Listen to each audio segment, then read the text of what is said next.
Speaking of world class, you know, this is something we don't do very often, and we think you're really going to enjoy it. One, because we put a bullseye on his back.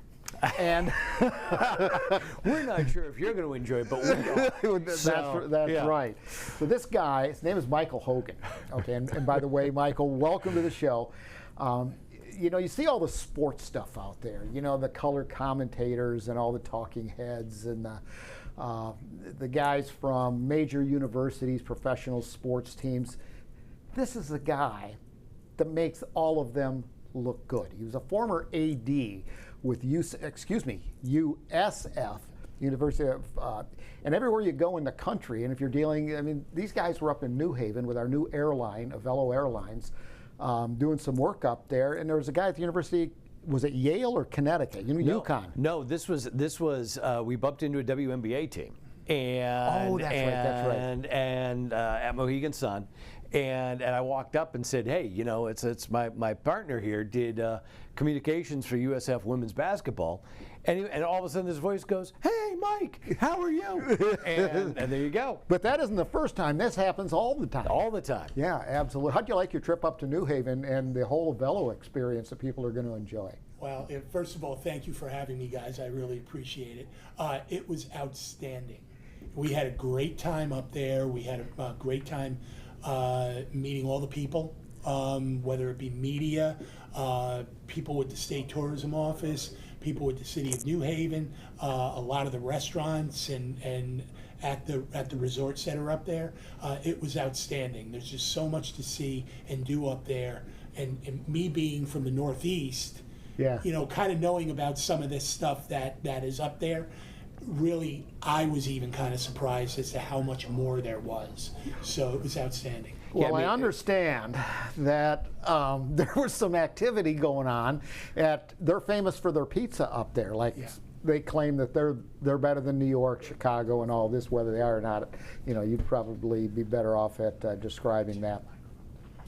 But you had a unique experience at a fire-fueled pizza oven or something to that effect. Is that the truth? I'm trying to pull some information out of you, but I'm not having much luck. I'll give him a little defense here at all. It was the last night. We had tried various pizza spots before we worked our way over into this one, and it was a great story. It was a Turkish run family front that had come from Turkey to the U.S.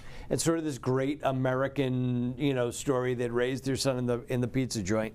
So we had both decided we wanted to go by and just show them our support.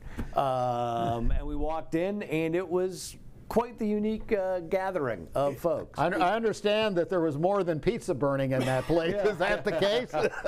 Let's just say it was your classic corner pizza joint. 10:30, 11 o'clock at night on a Friday. So and there were literally about 7 or 8 people in there, and I think they were all from all over the world.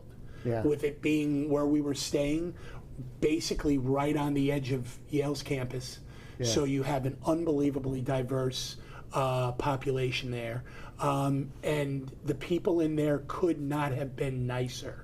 And when Jack had mentioned to the young lady that was at the register that we had seen his story, the owner's story, that she was thrilled, and she said that how she was definitely going to tell him, and he was going to be thrilled. And it was just it was one of those places where you go in and it kind of throws you back to when you were in college and along those lines. So it was just an outstanding experience and very good food. Yeah, it definitely had kind of like a Cheers feel to it, right? Where we were the new guys in the place. Everybody else was obviously a regular and enjoyed it quite a bit. And they were halal. The Muslim version of kosher, their food law. So it was experience unto itself. So, Michael, you came here from USF. Tell us about and you're working mostly on the tourism side. So, all of the tourism side of this is new experiences for you for Polk County. What are the 2 or 3 things that you would take away that you turn to people and say, this is something you have to see when you come to Polk County and you're going to write about this part of the state? Well, I mean, first and foremost, I mean, we all know about really the big fish in our pond for the most part. You know, you've got Legoland, Florida, Peppa Pig theme park, and you know, you've got those places. So we talk about those, but also places like Bonnet Springs Park, which when we kind of compare it when we're out, traveling, saying it's along the lines of kind of a Lakeland version of Central Park. Right there, it's free. You can go there, you can enjoy the nature, all of that stuff. And then also, if you have young children, you've got the Florida Children's Museum right there. So that's always a very big hit. Bach Tower Gardens is another place that we always talk about. You know, as you have a lot of travel writers that get very specific about what they write, and there's just a very big push right now on architectural travel and travel writing. So when you couple that up with a trip to Bonnet Springs Park, and you combine it with Florida Southern and Frank Lloyd Wright architecture, it's just something that is very, very appealing to them. Bringing them by and saying, you know what, the same architect that designed the transit hub in New York City basically did the one at Florida Poly. It really whets their appetite for wanting to come in. And then, I mean, obviously we talk about all the spectacular things that Polk County has to offer. The culinary scene, which is one of our big initiatives right now, and it's one of the top trends as to why people want to go and travel. You know, so we really push all of our restaurants, whether they be extremely high-end dining experiences or the mom and pop places, which are just as valuable and is just as good. Better in some within cases. Our county. That's right, within our county. So there are a lot of things like that. And then the one thing that I always try to tell people is that we're centrally located between Tampa and Orlando. And if you come here, you are going to come to a destination that is considerably more affordable, and you are going to get the real authentic Florida here in Polk County. The great people that work here and that live here. In the world of sports and in the world of leisure travel, tourists, there's help people connect the dots. So you're out there gathering information. You have just tons and tons of information about a specific destination, or back in your old life, a college or university that you're trying to get the media to cover. Walk us through that, because at some point everything you do leads to an individual, a tourist, coming, whether they're a sports tourist or a leisure traveler, coming to Polk County, dropping off their money, and then leaving. Right. So we become wealthier. It's an export, meaning the money flows to us, goods and services flow out. So walk us through that process really quickly.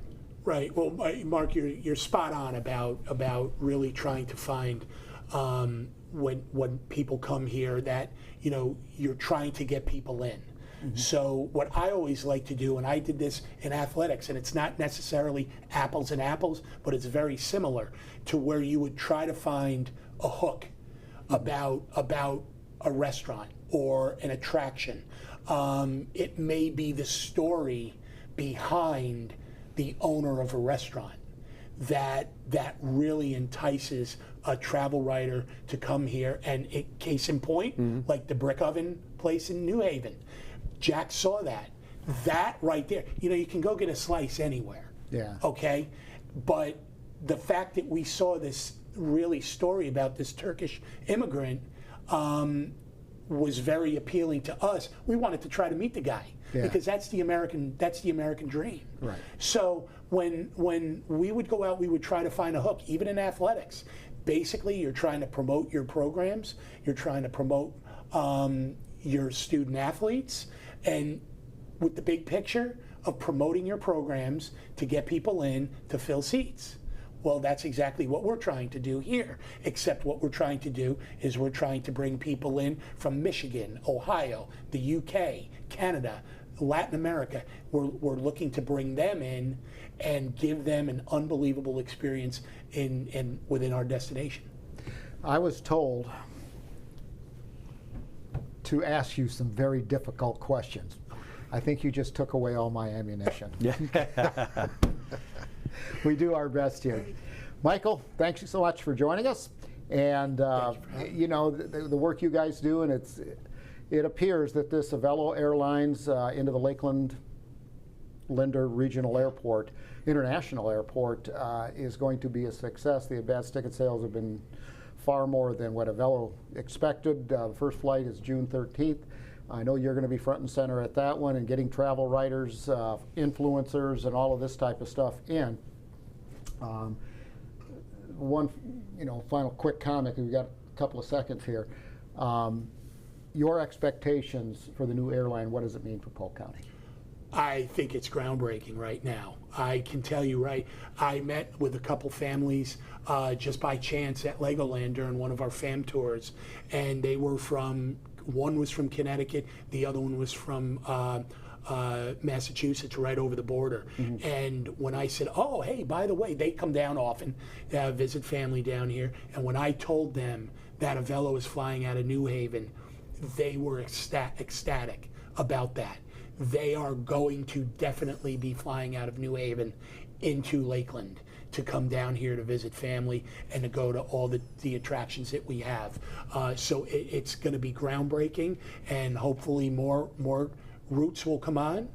And it's just the tip of the iceberg, I think, for the county. Yeah.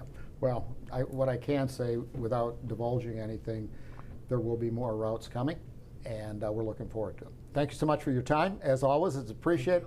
I didn't accomplish my task of putting you... Sorry. We'll get him next time. We'll get him next time. So there you have it. Michael, thanks again. If you enjoyed this interview and want to watch more Sports Central, click the video below. And don't forget to like, share, and subscribe.